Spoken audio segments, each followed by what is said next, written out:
챕터 3 폐기물 처리. 어, 그 다른 부분에 비해서 제 기준으로는 이 부분은 좀 그렇게 어렵진 않은 것 같아요. 그리고 주로 암기하는 문제나 문제 계산하는 문제도 답이 딱딱 떨어지고, 그리고 계산식이 굉장히 한정적이기 때문에 공부하시는데 다른 부분보다 좀 수월하게 접근하실 수 있지 않을까 생각을 합니다. 그래서 오늘은 폐기물 처리 첫 번째 시간으로 폐기물의 발생부터 기본적인 내용을 중심으로 좀 강의를 해드리도록 하겠습니다. 1. 폐기물의 발생. 폐기물의 특성. 이건 그냥 기본적으로 암기를 하셔야죠. 폐기물의 6대 유해 특성. 이게 나와요. 네. 해당하지 않는 것은. 그래서 바로 밑에 보면 이제 핵심 예제가 두 가지가 다 거기에 관련된 문제죠. 그래서 위에 거를 암기하시면 문제 푸시는데 크게 지장이 없을 겁니다. 용해성이라는 거는 뭐 관련이 없고요. 부패성도 큰 관련이 없죠. 핵심 이론 2. 폐기물의 분류. 폐기물은 기본적으로 오염의 어떤 성상, 발생 원별, 그리고 이제 오염도가 어느 정도 심하냐에 따라서 좀 구별을 하는데, 우선 이제 어디서 발생되는지에 따라서 일반 생활에서 발생되는 폐기물과 그리고 사업장에서 발생하는 폐기물로 구별을 하고요. 사업장에서 발생하는 폐기물은 이제 사업장에서 일반적으로 발생하는 것, 그리고 이제 지정 폐기물, 이건 좀 상태가 안 좋은 거죠. 그리고 의료 폐기물, 이렇게 나눠서 좀 구별을 해요. 이제 의료 폐기물을 따로 나눠 놓은 이유는 의료 폐기물 자체가 좀 병원성 미생물을 좀 함유할 수 있는 그런 문제가 있기 때문에 따로 분류를 한다고 보시면 됩니다. 그리고 건설 폐기물, 건축 자재 많죠. 그래서 사업장은 크게 네 가지로 구별을 하고 생활 폐기물과 사업장 폐기물로 나눠서 이야기를 한다라는 것을 좀 암기를 하시면 좋을 것 같아요. 생활 폐기물과 지정 폐기물의 분류 기준. 지정 폐기물이라고 하면 오염도가 심각해서 이거는 좀 상태가 안 좋다라고 지정한 폐기물이라고 암기를 하시면 좋을 것 같아요. 우리 유해성에 따라 나눠놨다.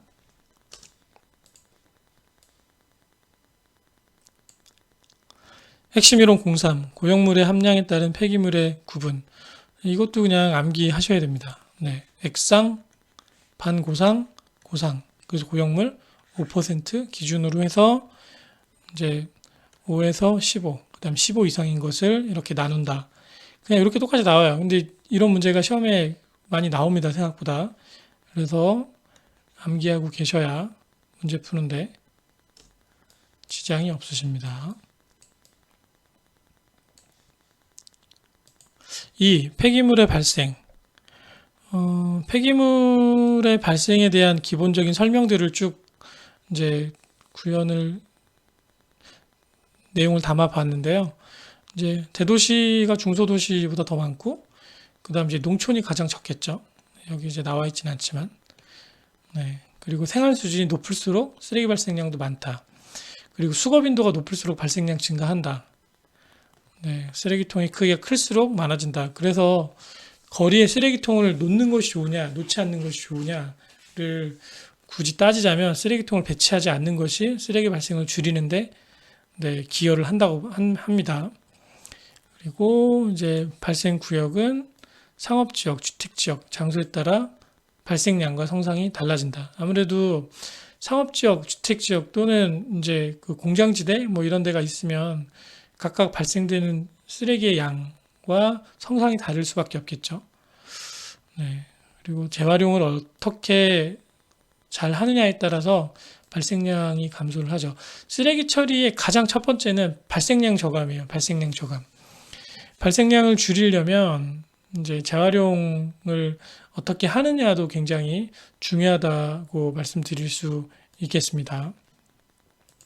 관련 법규, 네, 뭐 이것도 여러 가지 법규들이 나중에 나오는데 그것도 자세하게 설명드리겠지만 이 법규 자체가 이제 발생량에 중요한 영향이 된다.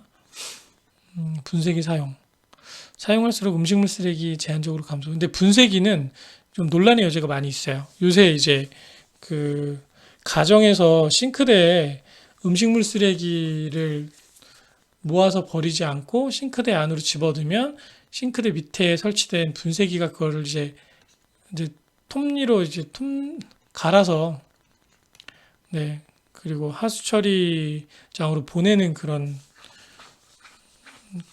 처리 기구가 있더라고요. 근데 이게 하수 처리장의 부하를 높이기 때문에 결코 좋은 건 아닙니다. 네. 그래서 분쇄기를 사용하는 거는 그런 문제점이 있다라는 정도를 염두를 해두시고 문제를 한번 보실게요.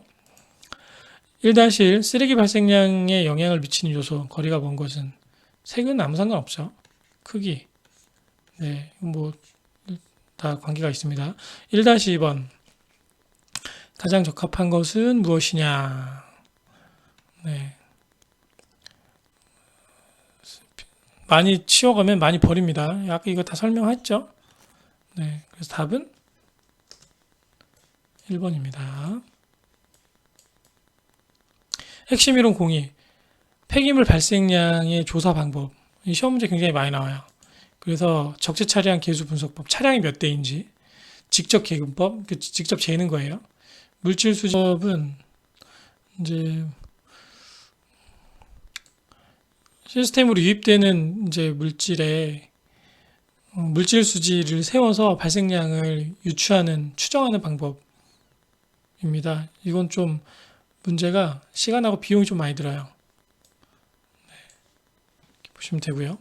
통계조사법은 이제 표본 조사에서 이 표본이 어느 정도니까 이걸 확대하면 어느 정도 규모로 쓰레기가 발생할 것이다라는 걸 이제 예측하는 방법이죠. 얘는 신뢰도가 떨어질 수 있는 문제점이 있긴 있습니다.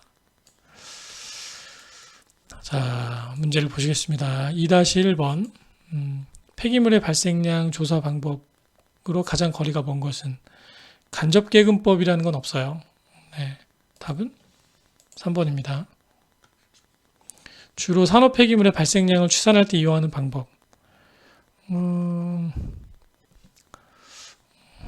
물질 수지 방법에 대한 구체적인 설명입니다. 답은 4번이에요.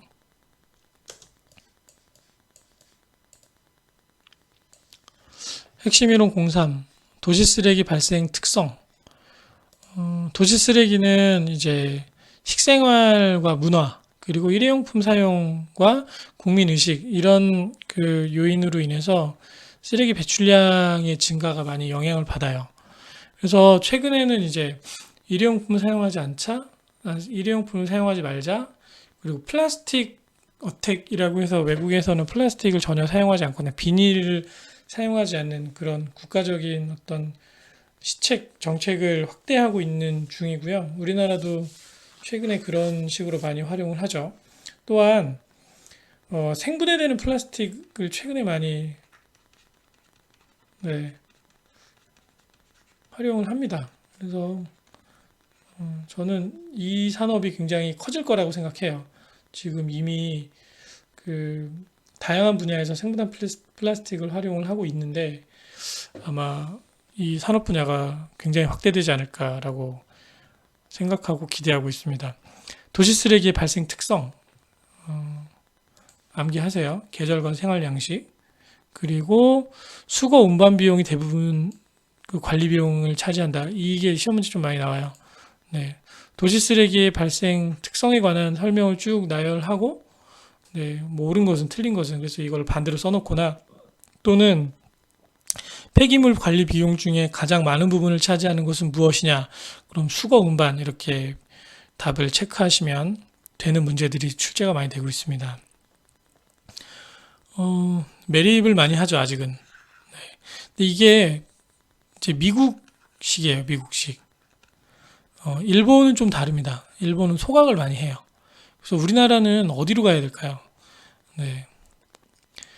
물론 이제 발생량 저감, 뭐 자원 재활용, 다 좋은데 어쩔 수 없이 발생하는 쓰레기에 대해서는 소각 후 매립하고 소각 시 발생하는 그런 재 이런 성분은 산업적으로 활용 뭐 이렇게 가야 되지 않을까. 그래서 일본의 좀 방식을 따르는 것이 제가 생각했을 때는 좀 더 효율적인데 우리나라는 땅덩어리가 적어서 네, 매립시가 요새 많이 부족 현상을 겪고 있죠.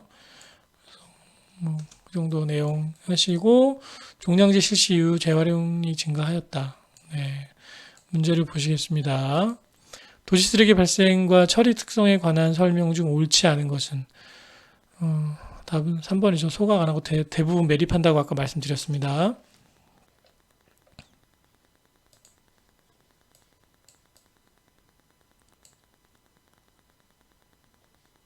핵심 이론 공사 폐기물 발생량. 자, 첫 번째 이제 계산하는 문제에 관한 그 핵심 이론이 나왔습니다. 요거를 이제 다양하게 이게 응용돼서 문제로 출제가 되거든요. 반드시 암기를 해주세요. 네, 그래서 폐기물 발생량은 1인당 폐기물 발생량 곱하기 인구수를 이제 밀도로 나눈 값이라고 보시면 됩니다. 문제로 바로 한번 보실게요. 인구 750만 명. 마을에 적재한 부피가 5m/세제곱인 차량 7일 동안 쓰레기 4회 수거했다. 쓰레기 밀도가 0.5톤/m/세제곱이면 이 마을의 1일 쓰레기 발생량은 얼마인가? 그러면 인구수를 기준으로 쓰레기 발생량을 다 밀도와 부피를 곱하면 용량이 나오겠죠? 그래서 계산을 하시면 되거든요. 한번 해볼게요. 우선 밀도가 이제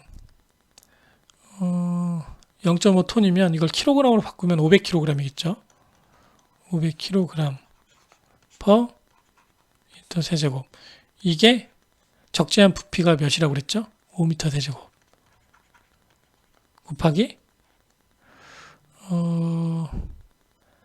4회 per 7일. 네. 네, 요 값을 인구수로 나누시면 돼요. 네, 인구가 몇 명이죠? 750인 하면 나옵니다. 계산기로 500 곱하기 5 2500 곱하기 4를 7로 나눠서 그걸 750으로 나누면 1.9kg per 인 1. 이 퍼가 의미하는 것이 뭐 다 아시겠지만 하루에 한 명이 1.9kg을 발생시킨다라는 기준으로 이해하시면 됩니다. 다 아실 거라고 생각을 하지만 혹시나 몰라서 제가 설명을 다시 한번 드렸습니다. 2번 인구가 18만 명 도시에서 1인당 2.5kg의 원 단위로 폐기물이 발생한 경우 그 발생량은 똑같아요. 네, 밀도가 네, 부피분의 질량이잖아요. 네, 그러면 부피를 주어줄 거예요. 또는 질량을 주어주거나. 그래서 밀도와 요 두 개 중에 하나를 정해주고 요거를 찾아라 또는 요거를 찾아라. 뭐 이런 문제라고 보시면 돼요. 위에 거나 밑에 거나 똑같은 문제입니다. 그래서 폐기물 발생량을 이제 요 상황에서 계산을 한번 해보면 이제 인구수가 18만 명이죠. 인 곱하기 이제 2.5kg per 인 1 분의 그 다음에 이제 이거를 밀도로 나누면 됩니다. 500kg per m 세제곱 하면 이제 발생량이 부피 단위로 나올 거예요. 네. 그래서 요거 계산 한번 해볼까요? 0.5 1800 곱하면 900 나오죠? 네, 뭐 계산기를 굳이 쓸 필요도 없는 문제네요. 그래서 900m 세제곱 per day 하루에 900 세제곱미터의 쓰레기가 발생된다 라고 발생량을 식을 통해서 계산할 수 있습니다. 핵심 이론 05 폐기물 관리 정책. 여기서는 이제 중요한 것은 가장 우선순위가 뭔지 감량화다. 이 순서를 암기를 하세요. 감량화 자원화, 안정화, 최종 처분. 네. 그리고 감량화 제도, 예치금 제도가 뭔지, 부담금 제도가 뭔지, 뭐 정량제는 다 아실 테니까 굳이 설명을 안 드릴게요. 그래서 얘는 예치금은 이제 기업에서 어떤 생산 활동을 하면 쓰레기가 어느 정도 발생될 거라는 걸 예측을 할 수 있어요. 그러면 어느 정도 우리가 쓰레기가 발생될 것 같으니까 일정량의 돈을 이제 미리 이제 내라. 이제 국가에서 이렇게 기업에 요구를 하는 거죠.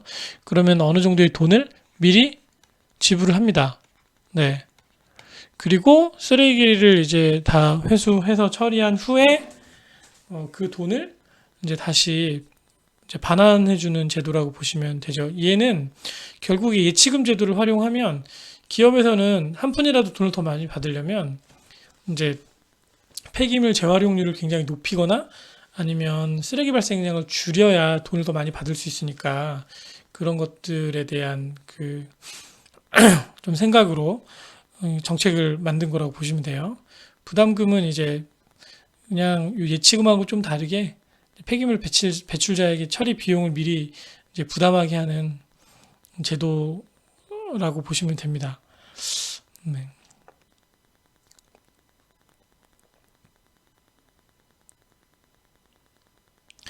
부담금 제도는 이제 폐기물 배출자에게 처리 비용을 부과를 시킨다. 원인 제공자에게 이걸 처리하는 비용을 부담을 시킨다라는 제도로 보시면 되고, 종량제는 뭐 일종의 부담금 제도하고 동일한 거죠. 그런데 이것을 이제 기업의 단위가 아니라 개인 단위, 개인에게도 부과할 수 있게 만든 거라고 보시면 돼요.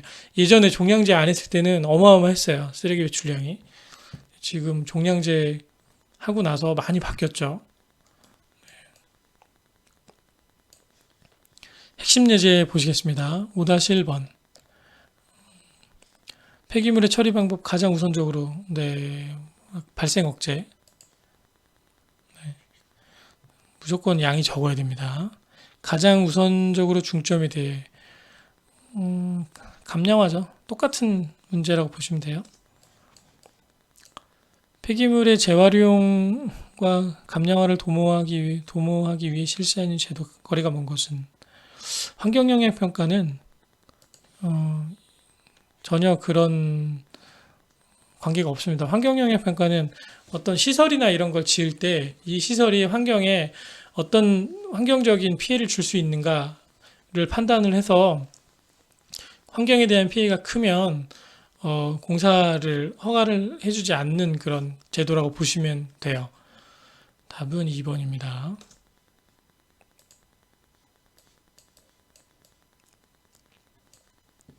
핵심 이론 06 환경 관련 국제 협약. 귀찮지만 다 외우세요. 바젤 협약, 몬트리올 의정서, 기후 변화 협약, 그리고 리우 선언. 제가 협약 관련해서는 좀 정리를 최대한 많이 하려고 했는데, 네. 이게 환경기능사뿐만이 아니라 국가시험에도 많이 나와요. 그래서 이제 각각의 협약에 대한 설명들이 공무원 시험에도 출제가 많이 되고 기사 시험에도 많이 나와요. 그러니까 이건 환경기능사뿐만이 아니라 기본적인 상식과 환경을 공부하시는 분들이라면 이런 내용은 반드시 숙지를 하시는 것이 좋을 거라고 생각이 되네요. 6-1번 폐기물, 유해 폐기물은 바젤 협약입니다. 네. 잔류성 유기오염물질 국제적 규제, 스톡홀름. 그냥 암기하세요. 이거 뭐 설명해 드릴 게 따로 없습니다.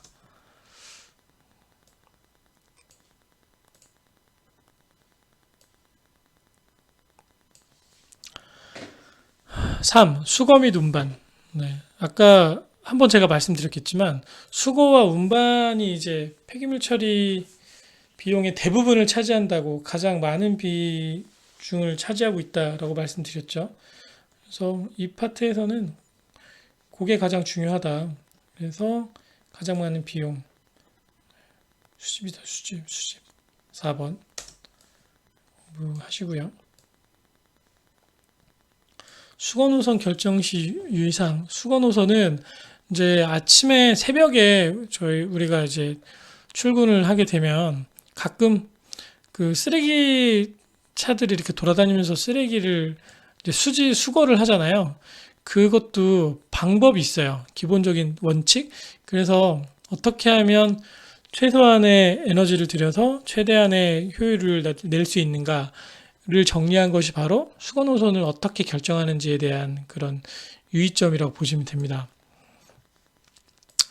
그래서 네,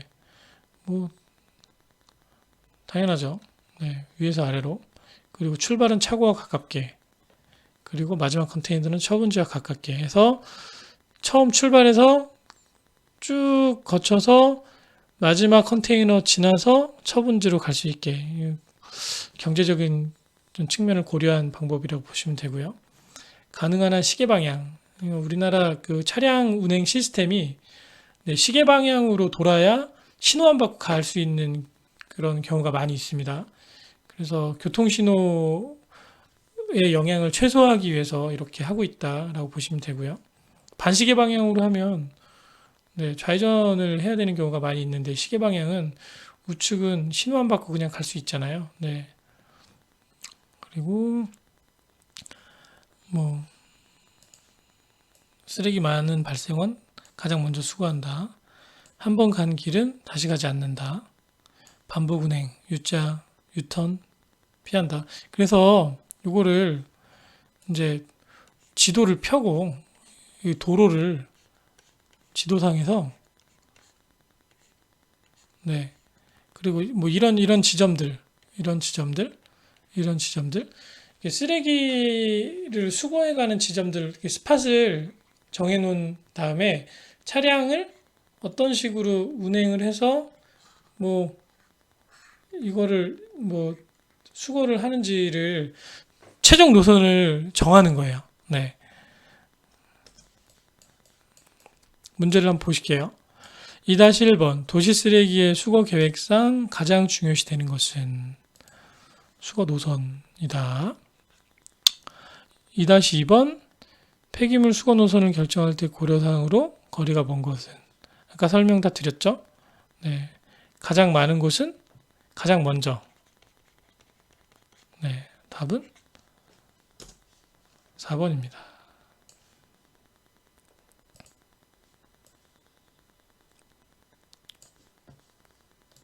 핵심 이론 03 MHT라고 하면 여기 읽어보시면 man hour per ton 1톤을 수거하는데 인부가 어느 정도 시간을 이제 소비해서 이걸 수거하느냐. 그래서 값이 작을수록 쓰레기 처리 수거 효율이 높은 거라고 보시면 돼요. 그래서 요거를 계산하는 문제가 상당히 많이 나옵니다. 이건 바로 문제를 푸시면서 설명을 제가 좀 더 드리도록 하겠습니다. MHT에 대한 설명으로 틀린 것은 MHT가 작을수록 효율이 좋죠. 이거는 그냥 넘어갈게요. 2번 도시 인구에서 55만 명이 거주하고 있고 1인당 쓰레기 발생량이 평균 0.9kg/인일이다. 이 쓰레기를 25명이 수거한다면 효율은 얼마인가? 작업 시간 주어졌고 작업 일수 1년에 310일이다. 그럼 MHT 공식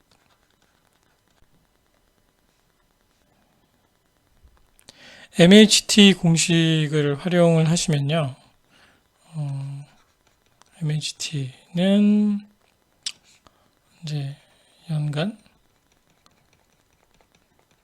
기량 분의 인부 곱하기 시간이잖아요.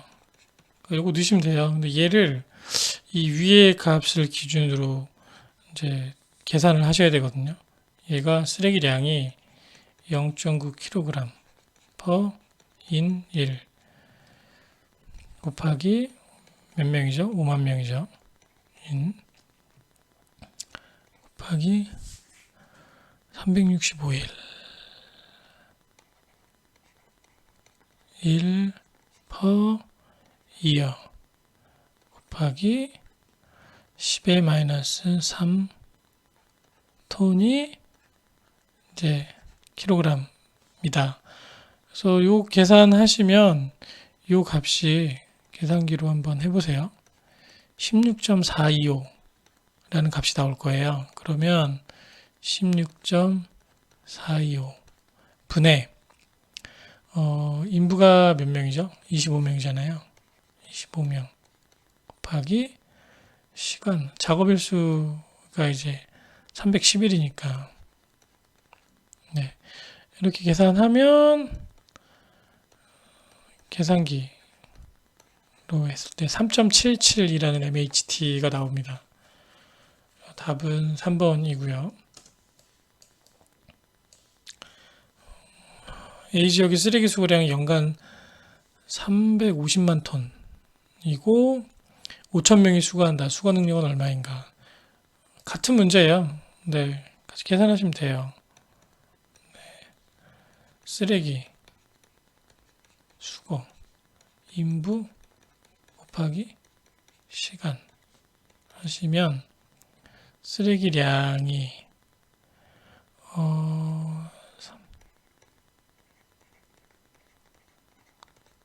톤 per year 분의 인부가 5,000명이죠.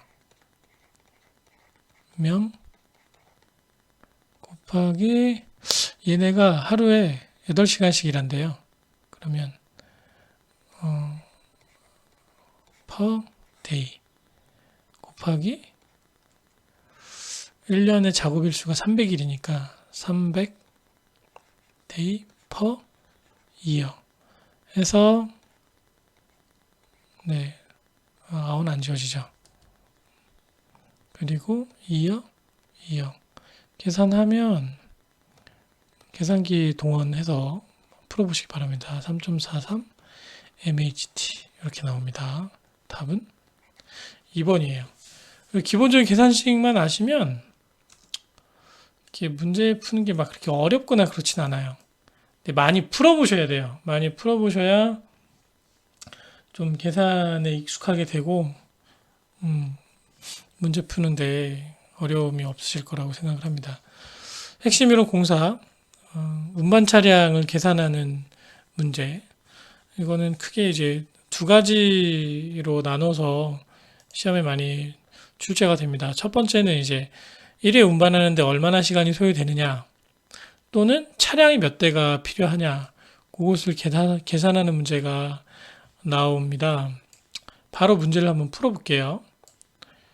1번 쓰레기량이 4,000 세제곱미터 큐빅미터이고 밀도가 1.2톤 per 미터 세제곱. 그럼 우선 쓰레기량과 밀도를 가지고 무게를 찾아야겠죠.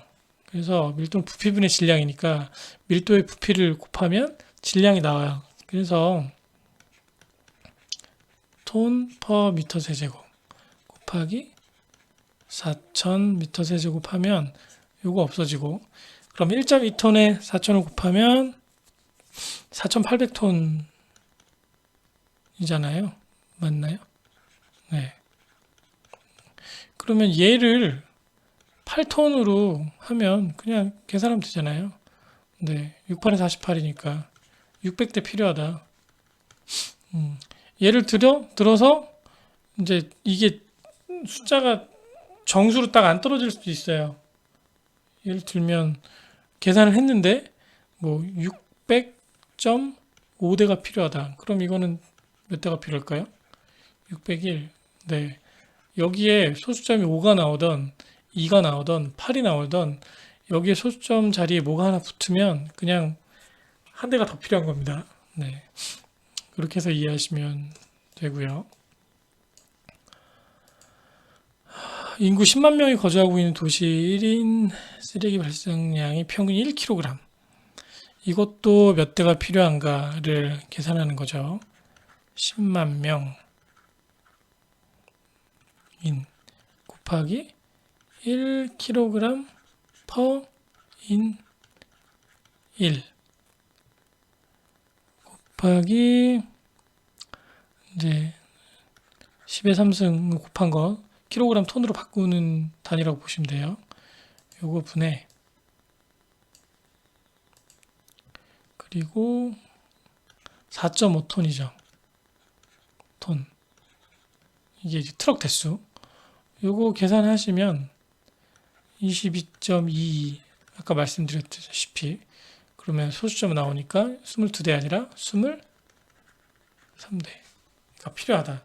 문제가 차라리 이렇게 표시가 되면 좋은데 22대, 23대 몇 대냐 이렇게 나올 수도 있어요.